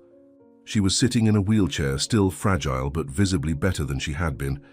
A nurse had helped dress her in the same old clothes she was wearing when admitted, now washed but still worn out. The necklace was back around her neck, and she occasionally touched the pendant, an unconscious gesture that John had seen her do thousands of times throughout her life. A different doctor, younger than the surgeon, came to give the final instructions. She needs to take these medications at the exact times listed here. They can't miss a single day. She needs rest, light and nutritious food, and she needs to avoid any kind of physical exertion, instructed the doctor, handing over a bag with medicine bottles and a sheet with instructions. John took the bag, feeling the weight of the bottles, and looked at the medication list. There were at least 8 different names, all with specific times. And what if we can't buy the medicines when these run out? Asked John, the question coming out before he could think better of it. The doctor looked at him with an expression that mixed surprise and disapproval. Then she will die. It's as simple as that. These medications are what's keeping her alive now, the doctor responded coldly. John nodded, feeling small and useless. I understand, he muttered. They took Elizabeth home, and she spent the next 3 days mostly in bed, sleeping or staring at the ceiling with a blank expression. John and Emilia cared for her mechanically, giving the medicines at the right times, preparing the light meals that the doctor had recommended. But there was no conversation, no connection. It was like caring for a stranger. On the 4th night, John couldn't sleep anymore. He lay awake, staring at the ceiling of the small, stuffy room, thinking about everything that had happened, about all the choices that had brought them here. And he made a decision. The next morning, he told Emilia, "Let's do what you suggested. Let's try to find someone," he said. And the words came out like ashes from his mouth. Emilia looked at him with relief and something that seemed like gratitude. It's the right thing. You'll see. It's for the best, she said, trying to convince them both. John didn't answer because he didn't believe it was the right thing, but it was the only thing they could do. Tomorrow. We'll go tomorrow morning to the city center. There's that big square. There are always rich people passing by there, Emilia planned. John nodded, feeling sick. Tomorrow then, he agreed. The next morning, they dressed Elizabeth in her best clothes, which weren't much better than the others, just less worn. Emilia wrote a sign on a piece of cardboard she found, with large and slightly shaky letters. Elderly in need. Needs help. They put Elizabeth in the car, and she didn't ask where they were going. Just looked out the window with a distant and confused expression. John drove to the city center, his fingers gripping the steering wheel so tightly they turned white. The square was large and tree-lined, with concrete benches scattered around a central fountain that hadn't worked for years. Even though it was a weekday morning, there was movement. People crossing the square on their way to work, some sitting on benches drinking coffee from disposable cups. John parked the car on a side street and helped Elizabeth get out. She was unsteady on her own legs, and he had to hold her by the arm to guide her to an empty bench. Emilia carried the sign, hiding it against her body until they reached the spot. "Sit here, Mum," said John, helping Elizabeth sit on the bench. She obeyed without question, her hands resting in her lap. Emilia placed the sign leaning against the bench next to Elizabeth. "It's all right. Everything will be fine," Emilia murmured, more to herself than to her mother. John stepped back a few paces, looking at the scene. His mother sitting alone on a bench with that pathetic sign next to her, as if she were merchandise for sale. He felt bile rise in his throat, but swallowed it down. There was no turning back now. "And now?" he asked Emilia. She shrugged, looking as lost as he was. "Now we wait. Someone will see. Someone will care," she replied, but her voice had no conviction. They stayed there for almost an hour, far enough away to not appear directly associated with Elizabeth, but close enough to keep watch. People passed by. Some looked at the sign, at Elizabeth, but nobody stopped. Some quickly looked away, uncomfortable. Others took out their phones and seemed to take photos, probably to post on social media with some comment about the sadness of the world. But nobody stopped to help. John was beginning to think that this had been a terrible mistake, that they would have to take their mother back home without having achieved anything, when he saw a man approaching. "Emilia, look," he whispered, nudging his sister. The man was different from the other people who had passed through the square. He wore an impeccable suit, dark grey with subtle stripes, a white shirt and navy blue tie. His shoes were polished leather that reflected the sunlight. He had dark hair slicked back with gel, an impeccable appearance that screamed money and power. He walked with long, confident strides, clearly returning from some important meeting, a cell phone pressed against his ear while talking to someone. He was about to walk straight past the square when his eyes landed on Elizabeth sitting on the bench. He paused mid-step, his gaze fixing on her. Still talking on the phone, he slightly changed direction, approaching. "It's him. It has to be him," whispered Emilia, squeezing John's arm. They watched as the man finished his call and put the phone in his pocket, without taking his eyes off Elizabeth. He moved closer, reading the sign, and then looked at Elizabeth again. There was something in his expression that John couldn't identify. Confusion? Curiosity? "Let's go," said Emilia, and she and John quickly approached, putting forced smiles on their faces. "Good morning, sir." "I see you've noticed our mother," Emilia began, her voice coming out a bit too high-pitched. The man looked at her, then at John, assessing them with dark, intelligent eyes. "She's your mother?" he asked, and his voice was deep, polite, but there was a note of something that John couldn't identify. John nodded, stepping forward. "Yes, she is. Our mother. She just got out of the hospital, had a serious heart problem, needed surgery. She's fine now but needs care that unfortunately we can't provide," John explained, the words coming out in a nervous rush. The man looked back at Elizabeth, his gaze lingering on her face, then moving down to the necklace on her neck. "And you're looking for someone to take care of her?" he asked, and there was something strange in his voice now, a tension that wasn't there before. Emilia moved closer, positioning herself between the man and Elizabeth. "Exactly. We thought that maybe someone kind-hearted, someone with resources could give her what we can't. And of course we could compensate that person somehow. Help with whatever we can," said Emilia, and John realized with horror that she was basically offering services in exchange for care for their mother. "You're saying you're willing to work for me in exchange for me taking care of your mother?" asked the man, his eyebrows raising. Emilia hesitated, realizing how her words had sounded. "It's not exactly like that. It's more like a partnership. Mutual help," she tried to correct, but it was clear that it had come out wrong. The man didn't respond immediately. Instead, he walked around Emilia and approached Elizabeth directly. John and Emilia watched him, tense, waiting to see what he would do. The man approached slowly, his eyes fixed on Elizabeth. She looked up, seeing the stranger approach, and there was confusion and a little fear on her face. "Hello?" the man said gently, his voice softening. "What's your name?" he asked, kneeling in front of her to be at eye level with her. Elizabeth blinked, her mouth opening and closing without sound for a moment before finally managing to speak. "Elizabeth," she replied, her voice weak and hoarse. The man smiled, a small and sad smile. "Elizabeth, it's a beautiful name," he said. Then his eyes fell on the necklace on her neck, and John saw something change in his expression. All color drained from his face. His hands began to shake. "Where did you get this?" asked the man, his voice coming out in a hoarse whisper, pointing to the necklace. Elizabeth instinctively brought her hand to the necklace, touching the worn pendant.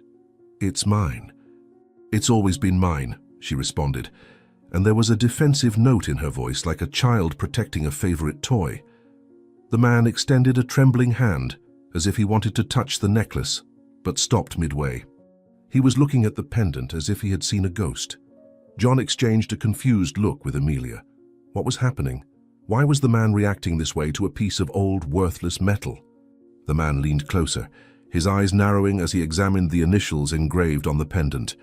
John saw his lips move, reading the letters silently, and then something broke inside him. His legs began to shake violently, so much that they could no longer support him. He fell to his knees in front of Elizabeth, a strangled sound escaping from his throat. His hands went to his face, covering it, and John saw tears begin to stream between his fingers. "It can't be. It can't be," the man muttered, his voice broken and full of such intense emotion that it made John take a step back. Amelia was paralyzed, her eyes wide. "Sir, are you all right?" she asked, extending her hand hesitantly toward the man. The man did not answer. He had lowered his hands from his face, revealing tears flowing freely down his cheeks. He looked at Elizabeth with an expression of pain and joy so intense that it was almost unbearable to witness. Elizabeth looked at him with confusion, not understanding why this stranger was crying at her feet. "Sir, you need to calm down." "You're scaring her," said John, stepping forward and placing his hand on the man's shoulder. But the man didn't seem to feel the touch. His trembling hands reached for Elizabeth, taking her hands between his own. He held them with such reverence as if he were holding something precious and fragile. "Elizabeth, my God, Elizabeth," he whispered, his voice breaking into sobs. Elizabeth tried to pull her hands back, frightened now, but the man held them gently yet firmly. "Please don't. Please just let me look at you. Just one more second," he begged. John was completely lost now. What was happening? Who was this man? And why was he having such an extreme reaction to their mother? "Sir, I think you better get up. People are starting to look," said Amelia, and John realized she was right. Several people in the square had stopped and were observing the scene with curiosity and concern. But the man did not get up. He remained kneeling there, holding Elizabeth's hands, crying compulsively, as if his heart were breaking and mending at the same time. Alexander finally released Elizabeth's hands, but only to be able to rise from the ground. His legs were still violently trembling, and he had to lean on the bench to avoid falling again. He wiped his face with the back of his hands, trying to compose himself, but the tears kept falling. John and Amelia watched him with a mixture of confusion and growing concern. Some people in the square had completely stopped, forming a small semicircle at a respectful distance, whispering among themselves and taking discreet photos with their phones. Alexander took several deep breaths, trying to control the sobs that still shook his chest. When he finally managed to speak, his voice came out hoarse and broken. "How much? How much do you want for her?" he asked, looking directly at John. The question was so direct, so raw, that John was speechless for a moment. Amelia, however, reacted quickly. "It's not a matter of selling, sir. It's a matter of finding someone who can take proper care of her." "Someone who has the means," she began to explain, but Alexander interrupted her. "I didn't ask that. I asked how much you want." "Money. Now," said Alexander, his voice becoming firmer despite the tears still wetting his face. John exchanged a quick glance with Amelia.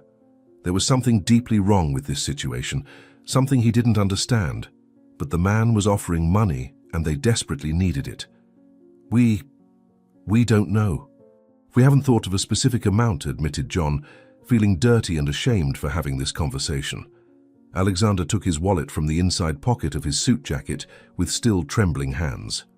It was an expensive brown leather wallet, and when he opened it, John saw that it was full of bills.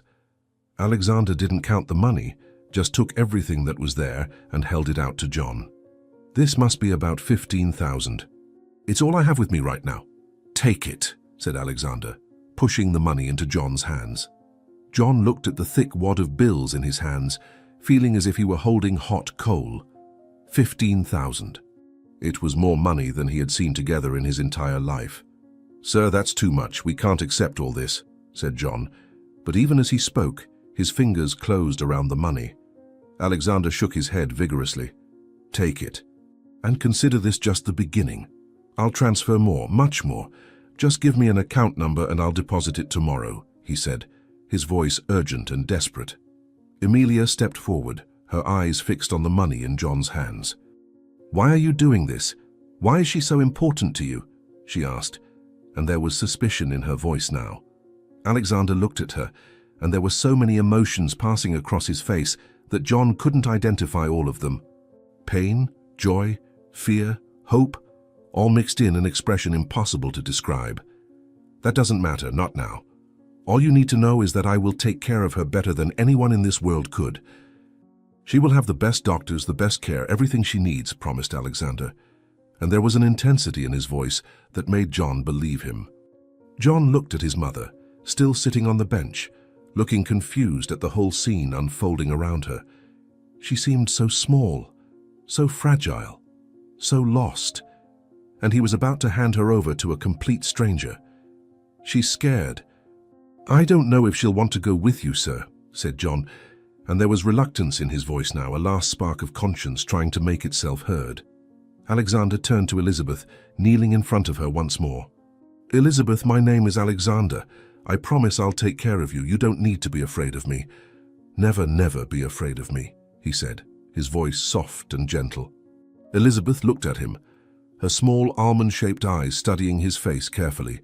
There was something in that look, something that Alexander recognized, but that Elizabeth clearly couldn't identify. I don't know you. Why are you crying? Asked Elizabeth, her voice weak but curious. Alexander let out a laugh that was half sob. Because you're very important to me, more important than you can imagine, and I promise I'll explain everything. But first, I need to get you out of here. I need to take you to a safe place where you'll be properly cared for. Do you trust me? Asked Alexander, extending his hand to her. Elizabeth looked at the outstretched hand, then at John and Emilia behind Alexander. Are you coming with me? She asked her children, and there was hope in her voice that made John's heart ache. Emilia looked away, unable to face her mother. John was the one who answered, his voice coming out harsher than he intended. No, Mom, we're not going. But this gentleman here will take care of you. It'll be better this way. You'll see, said John, and each word was like glass being shoved down his throat. Elizabeth looked at him with confusion and something that seemed like hurt. But why? Did I do something wrong? She asked, her voice breaking. Alexander rose quickly, positioning himself between Elizabeth and her children. There was anger in his eyes now, a cold, controlled anger. You don't deserve her. You never did, he said, his voice low but loaded with venom.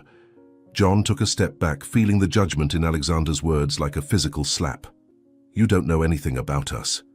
You don't know anything about our situation. John began to defend himself, but Alexander cut him off with a brusque gesture of his hand. I know enough.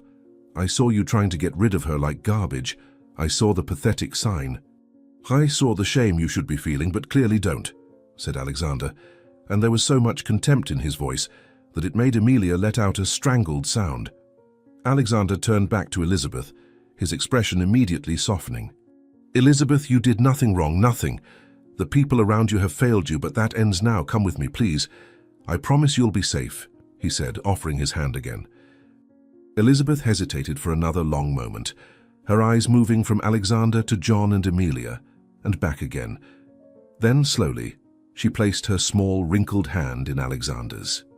Okay, she said quietly, and those two words sounded like a final sentence. Alexander helped Elizabeth stand up from the bench, holding her firmly when her legs faltered. She was still weak, her recovery far from complete.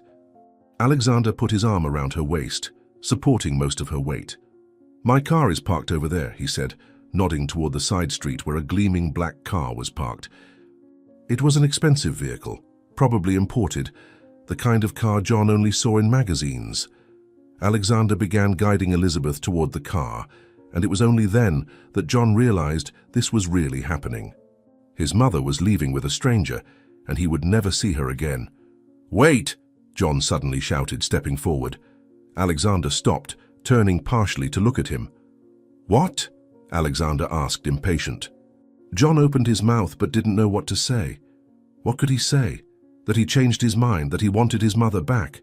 But he knew he couldn't take care of her, knew she was better off with this rich and mysterious man.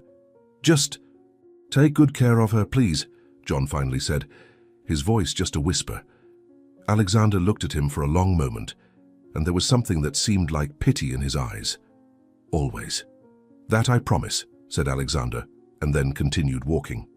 John and Amelia stood there watching as Alexander helped Elizabeth into the car. He settled her in the back seat carefully, making sure she was comfortable before gently closing the door. Then he walked around the car and got into the driver's seat. The engine came to life with a smooth, expensive purr, and the car began to pull away. Elizabeth looked out the back window, her eyes meeting John's one last time. John raised his hand in a hesitant farewell, and Elizabeth did the same, her small hand pressed against the glass. And then the car turned the corner and disappeared, taking his mother with it. The silence that followed was deafening. Amelia was crying silently next to John, but he couldn't cry. He just stood there, staring at the empty space where the car had been seconds before. "We did the right thing," Amelia said, but her voice lacked conviction. John looked at the money still in his hands, 15,000, the price they had received for their own mother. "Did we?" he asked, and the question hung in the air unanswered. Inside the car, Alexander drove mechanically, his hands gripping the steering wheel so tightly that his fingers were white. He could barely see the road through the tears that were still falling from his eyes. Occasionally, he would look in the rearview mirror at Elizabeth in the back seat. She sat quietly, her hands in her lap, looking out the window with a distant expression. Alexander wanted to talk to her, wanted to say so many things, but the words wouldn't come. Not yet. It was too early. She was scared, confused, and he couldn't pour 40 years of pain and longing on her all at once. "Where are we going?" Elizabeth suddenly asked, her voice breaking the silence. Alexander quickly wiped his eyes before answering. "To my house. It's a beautiful place, you'll like it. It has a garden, flowers, plenty of space. And I'll call doctors to examine you to make sure you're okay," Alexander explained, trying to keep his voice calm and reassuring. Elizabeth nodded slowly, processing the information. "Doctors are expensive." "I don't have money to pay," she said, and there was genuine concern in her voice. Alexander felt his heart tighten. "You don't need to worry about money. Never again. I'll take care of everything," he promised, and it was a promise he intended to keep until his last breath. The journey to Alexander's mansion took about 40 minutes. They left the busy city center and entered an increasingly exclusive residential area, with wide tree-lined streets and high walls hiding enormous houses. Finally, Alexander turned into a tall wrought-iron gate that opened automatically upon recognizing his car. They entered a property that made Elizabeth audibly gasp. The entrance was a wide driveway paved with light stones, flanked by impeccably maintained gardens. Tall leafy trees provided shade, and colorful flowers were planted in perfect geometric beds. At the end of the driveway, the mansion rose, a modern 3-story building with large glass windows and an immaculate white facade. Alexander parked in front of the main entrance and quickly got out of the car, walking around it to open the door for Elizabeth. "Come, let me help you," he said, offering his hand. Elizabeth accepted, slowly getting out of the car and looking around with wide eyes. "This is a house? It looks like a castle," she said, genuinely impressed. Alexander smiled, the first real smile since he had seen her in the square. "It's your home now. All yours," he said, and meant every word. The front door opened before they reached it, and a middle-aged woman in a maid's uniform appeared. She had grey hair tied in a tight bun and a professional but kind expression. "Sir, welcome back. I didn't know we were expecting a guest," the woman said, her eyes moving curiously to Elizabeth. Alexander helped Elizabeth up the 3 steps to the entrance. "Lucia, this is Elizabeth. She will be living here with us from now on. Please prepare the main guest room for her, the best we have, and afterward, I want you to go to the market and buy everything she might need. Comfortable clothes, hygiene products, everything," Alexander instructed, his voice taking on a tone of command that didn't admit questions. The woman blinked in surprise, but quickly composed herself. "Of course, sir. I'll prepare everything immediately. Would the lady like something to eat or drink?" asked Lucia, directing the question to Elizabeth. Elizabeth looked from Lucia to Alexander, clearly not knowing how to respond. "A tea, perhaps? And something light to eat. She's recovering from a recent surgery," Alexander answered for her. Lucia nodded and quickly disappeared into the house. "Everyone's being so kind." "I don't understand," said Elizabeth, looking at Alexander with confusion. Alexander guided her into the mansion, crossing a huge entrance hall with white marble floors and a crystal chandelier suspended from the high ceiling. Elizabeth looked at everything with a mixture of admiration and discomfort, clearly out of her element. Alexander led her to a spacious living room with cream leather sofas and large windows overlooking the backyard garden. "Sit here. Please make yourself comfortable," said Alexander, helping her sit on one of the sofas. Elizabeth sank into the soft seat, and Alexander saw her eyes close for a brief moment of pleasure at the comfort. Then she opened them again, looking at him with that confused expression that was beginning to break Alexander's heart. "Why are you doing all this? You don't even know me," Elizabeth asked, and there was a vulnerability in her voice that made Alexander want to hug her and never let go. But he held himself back, knowing it would be too much for her right now. "I do know you, more than you imagine, but I need you to trust me now. Soon I'll explain everything, I promise. But first I need to make sure that you're in good health," said Alexander, and it was the most honest answer he could give at the moment. Elizabeth nodded slowly, still looking uncertain, but also seeming too tired to press further. Alexander took his cell phone from his pocket and dialed a number he had memorized. The phone rang only twice before being answered. "Dr. Henrique, this is Alexander Murphy. I need you to come to my house immediately. It's urgent," said Alexander, his voice authoritative. The voice on the other end said something, and Alexander shook his head, even knowing he couldn't be seen. "No, it's not me. It's someone very important. She needs a complete examination, cardiovascular mainly. She had recent heart surgery and I need to know exactly what her condition is. How much do you charge for an emergency house call?" "Tripled. Perfect." "I'll be waiting," said Alexander, and hung up without waiting for a response. Elizabeth had heard the conversation and there was concern on her face. "You don't need to call a doctor. I've seen enough doctors." "They're very expensive," she said, and Alexander could hear the fear of cost in her voice, a fear that had been rooted by years of poverty. Alexander knelt in front of her once more, taking her hands between his. "Elizabeth, listen. You will never have to worry about money again. Never again. I have enough resources to take care of you for the rest of your life and still have plenty left. Doctors, medicine, food, clothes, everything. You don't need to be afraid." "Not with me," he said, and there was so much conviction in his voice that Elizabeth finally seemed to relax a little. Lucia returned with a tray, carrying a steaming cup of tea and some simple cookies. She placed the tray on the coffee table in front of Elizabeth and discreetly stepped away. Elizabeth looked at the tea with hesitation before taking the cup with trembling hands. She took a small sip and made an expression of surprise. "It has sugar, and it's good," she said, taking another sip. Alexander felt tears threaten to fall again as he realized that something as simple as tea with sugar was a luxury for her. What kind of life had she lived? How much deprivation had she suffered? The anger against John and Amelia returned, burning in his chest. How could they neglect their own mother like that? Elizabeth ate some cookies, clearly hungry, despite trying to eat delicately. Alexander watched her, memorizing every detail of her face, the wrinkles around her eyes, the way her lips curved slightly when eating, the way her fingers held the cup, everything. He wanted to engrave it all in his memory, make up for the 40 years he had lost. "Do you have children?" Elizabeth suddenly asked, pulling Alexander from his thoughts. The question caught him by surprise. "No, I don't." "Just me here," he answered. Elizabeth nodded thoughtfully. "Must be lonely, a big house like this just for you," she said, and there was genuine compassion in her voice. Alexander smiled sadly.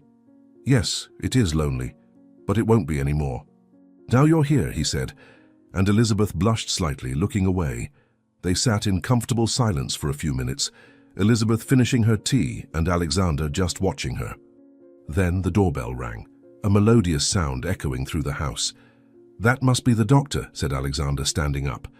Moments later, Lucia entered accompanied by a middle-aged man wearing a suit and carrying a black leather bag. He had grey hair, gold-rimmed glasses, and a professional, serious expression. "Dr. Henrique, thank you for coming so quickly," said Alexander, shaking the man's hand. The doctor nodded, his eyes already evaluating Elizabeth sitting on the sofa. "Of course, when you call, I answer. So this is the patient?" asked the doctor, walking toward Elizabeth. Alexander nodded. "Yes, doctor, this is Elizabeth. Elizabeth, this is Dr. Henrique, one of the best cardiologists in the country. He's going to examine you, okay?" said Alexander gently. Elizabeth looked at the doctor with some apprehension, but nodded. "Okay," she said softly. The doctor sat next to Elizabeth on the sofa, opening his bag and taking out a stethoscope. "Hello, Elizabeth. I'm going to ask you a few questions and then examine you. Is that okay? It won't hurt at all, I promise," said the doctor in a professional but gentle voice. Elizabeth nodded again, her hands nervously twisting the hem of her blouse. The doctor began his examination, asking questions about Elizabeth's medical history, about her recent surgery, about current symptoms. Alexander stood nearby, listening to every word. Elizabeth answered as best she could, but it was clear that she didn't understand much about her own condition. The doctor checked her blood pressure, listened to her heart and lungs, examined her eyes and throat. He worked meticulously, making notes on a small pad. After about 30 minutes of thorough examination, the doctor finally stepped back, putting his instruments back in his bag. "I need to speak with you in private," the doctor said to Alexander, his expression serious. Alexander nodded and turned to Elizabeth. "I'm just going to talk with the doctor in the hallway. Lucia will stay here with you, okay?" he said, and Elizabeth nodded, seeming relieved that the examination was over. Alexander and the doctor went out to the entrance hall, moving far enough away so that Elizabeth couldn't hear. The doctor removed his glasses, cleaning them with a handkerchief before speaking. "Mr. Murphy, I'll be direct. Her condition is delicate. She had a severe heart attack and emergency surgery. Her heart is functioning, but it's weak. Very weak," the doctor began, his voice low and serious. Alexander felt his own heart tighten. "But she will recover, right?" "With the right care, she'll be fine," Alexander pressed. The doctor hesitated, and in that hesitation, Alexander saw the truth. "She will need extremely rigorous care. Daily medication, multiple kinds, controlled diet, no stress, light but consistent exercise. And even then, there are no guarantees. She could have another episode at any moment. The next one could be fatal," the doctor explained, and each word was like a stone being placed on Alexander's chest. Alexander ran his hand over his face, trying to process the information. "But there is a chance for her to live longer if she receives the right care." "Tell me yes," Alexander pleaded, and there was desperation in his voice. The doctor put his glasses back on and looked at Alexander with compassion. "Yes, there is a chance. With proper care, constant monitoring, and a bit of luck, she could live several more years. But everything needs to be perfect," said the doctor. Alexander nodded vigorously. "It will be perfect. I'll make sure of that. Doctor, I need you to provide me with a complete list of everything she needs. Medications, equipment, diet, exercises, everything. And I need you to come back here weekly to examine her. Money is not an issue. You can charge whatever you want," said Alexander, his voice firm and determined. The doctor studied Alexander for a long moment. "May I ask what your relationship is with this woman? Is she someone special to you?" asked the doctor with curiosity. Alexander felt tears threaten to fall again, but this time he held them back. "She is the most important person in my life, and I will do everything, absolutely everything, to keep her alive and healthy. That's all you need to know," Alexander responded. The doctor nodded slowly. "I understand. I will prepare everything you asked for and send it by tomorrow. And I'll be here next week for another examination. But Mr. Murphy, I need you to understand. No matter how much money you have, no matter how good the care is, sometimes the body simply gives up. You need to be prepared for that possibility," the doctor said gently but firmly. Alexander closed his eyes, breathing deeply. "I understand, but I won't give up on her. Never," he said. After the doctor left, Alexander returned to the living room. Elizabeth had fallen asleep on the sofa, her head tilted to one side at an angle that looked uncomfortable. Lucia was sitting in a nearby chair, silently knitting. She looked up when Alexander entered. "She fell asleep about 10 minutes ago.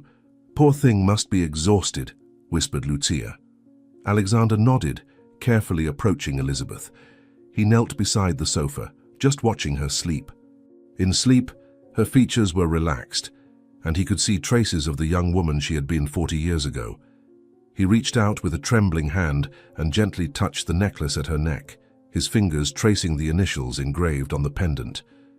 The same initials he saw in his nightmares, in his fragmented memories of a childhood that had been stolen from him. "I found you, Mother. I finally found you," he whispered so quietly that not even Lucia could hear. Elizabeth shifted slightly in her sleep, and Alexander quickly withdrew his hand, not wanting to wake her. "Lucia, when she wakes up, take her to the guest room. Make sure she has everything she needs." "I'll be in my office," said Alexander, getting up. Lucia nodded. "Yes, sir, I'll take care of her," she promised. Alexander went up the stairs to the second floor and entered his office, a spacious room with bookshelves covering 2 entire walls, a large mahogany desk in the center, and floor-to-ceiling windows overlooking the garden. He closed the door behind him and walked to the desk, opening the bottom right drawer. There at the bottom, hidden beneath papers and documents, was a yellowed envelope. Alexander took out the envelope with trembling hands and carefully opened it. Inside there was only a photo, also yellowed, its edges worn from years of being held.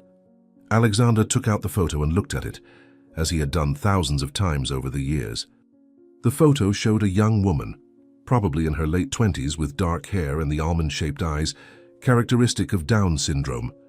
She was smiling at the camera, a genuine joy on her face.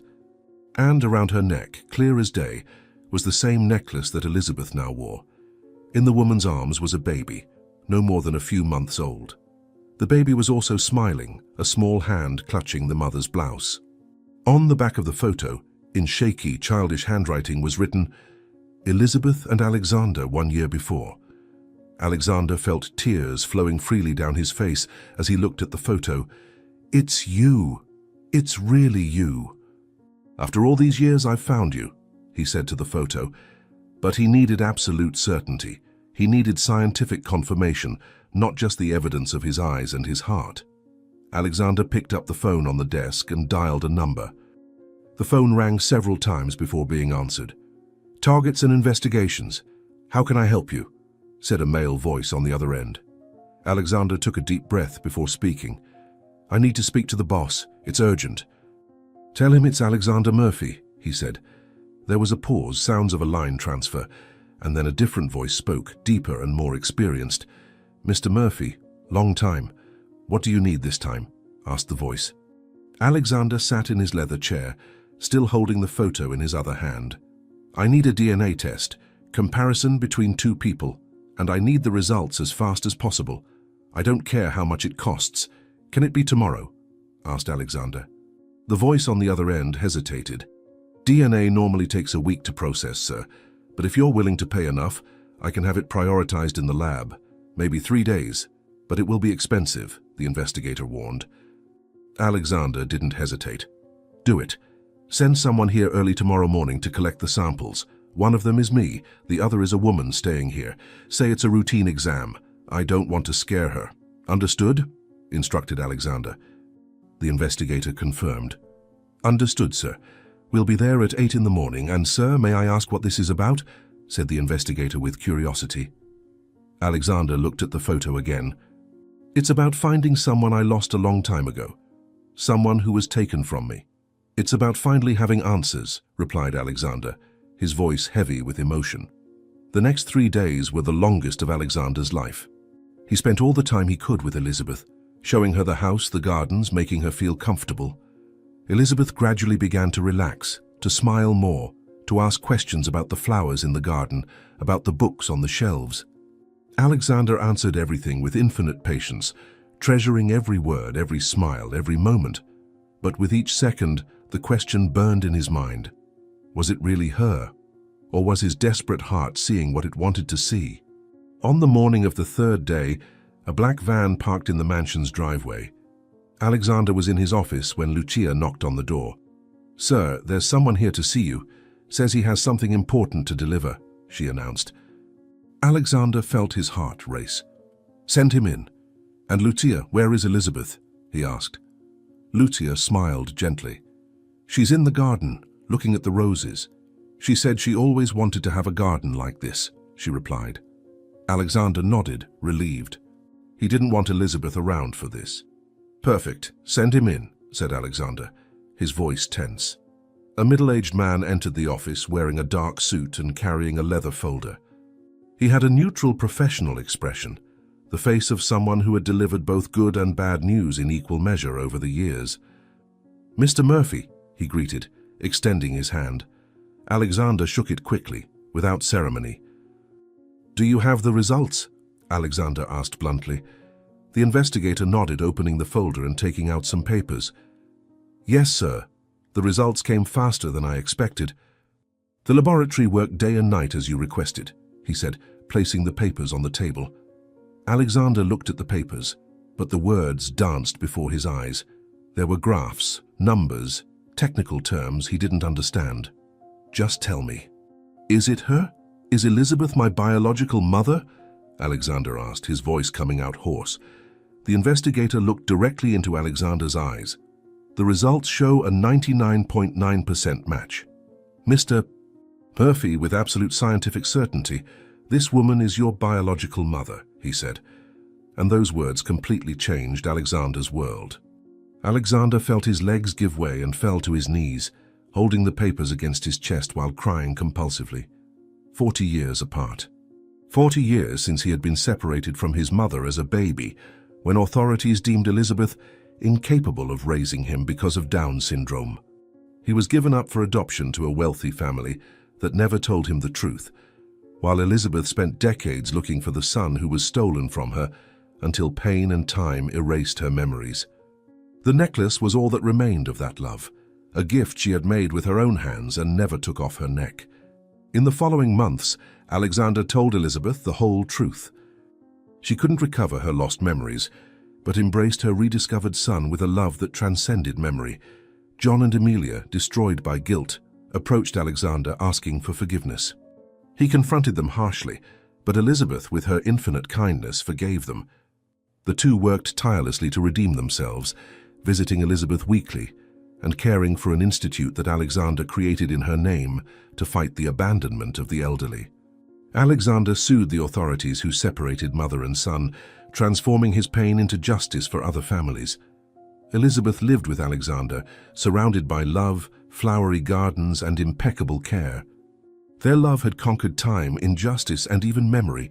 They had found each other, and nothing else mattered. Now tell me in the comments where you're from, and tell me, did you like this story? Then subscribe to the channel, leave your like, and check out the next one that's waiting for you here on the screen. I'll wait for you there.